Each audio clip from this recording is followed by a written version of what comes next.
Die bywoord. Die bywoord beskryf die werkwoord. Ons kry 5 verskillende soorte bywoorde. Bywoord van tyd, bywoord van wyse, bywoord van plek, bywoord van graad en bywoord van modaliteit.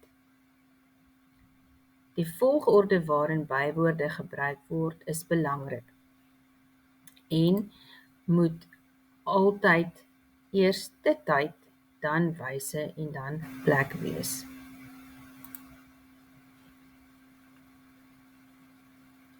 Soek met ander woorde die werkwoord in die sin, omdat die bywoord die werkwoord beskryf, en vra dan vir jouself, wanneer gebeur hierdie werkwoord?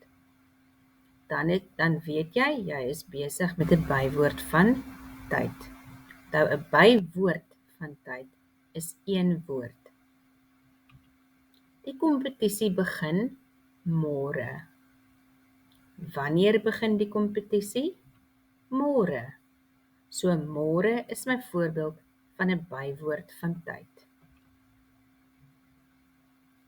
Hoe is die vraag wat ons moet vra wanneer ons wil weet wat is die bywoord van wyse? Hulle het intensief voorberei. Voorberei is my werkwoord.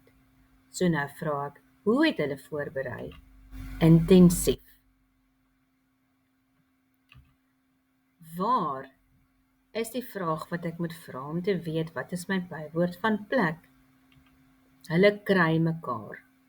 Daar. Kry is die werkwoord. Waar kry hulle mekaar? Daar.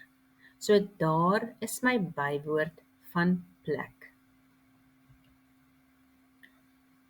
Bywoord van graad dui aan hoe baie of hoe intens of in watter mate iets gebeur het of die werkwoord uitgevoer word.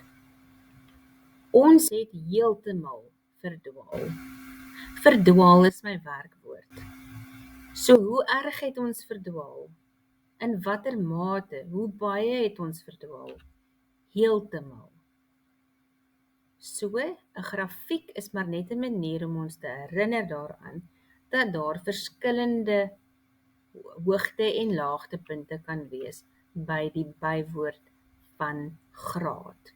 Verskillende grade. Hoe hoog, hoe erg, hoe intens, in watter mate. Dis goed soos baie. Ons het baie verdwaal of ons was baie honger gewees. So hoe erg. En dan die bywoord van modaliteit. Dit gaan 'n bietjie oor houding. Wat is jou houding teenoor iets? Hulle het glo vergeet.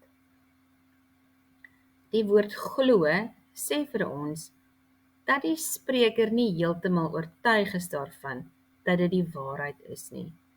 So modaliteit, die bywoord van modaliteit, gaan oor enige woorde wat vir ons sê dat die spreker dalk nie 100% tevrede is met die feite nie.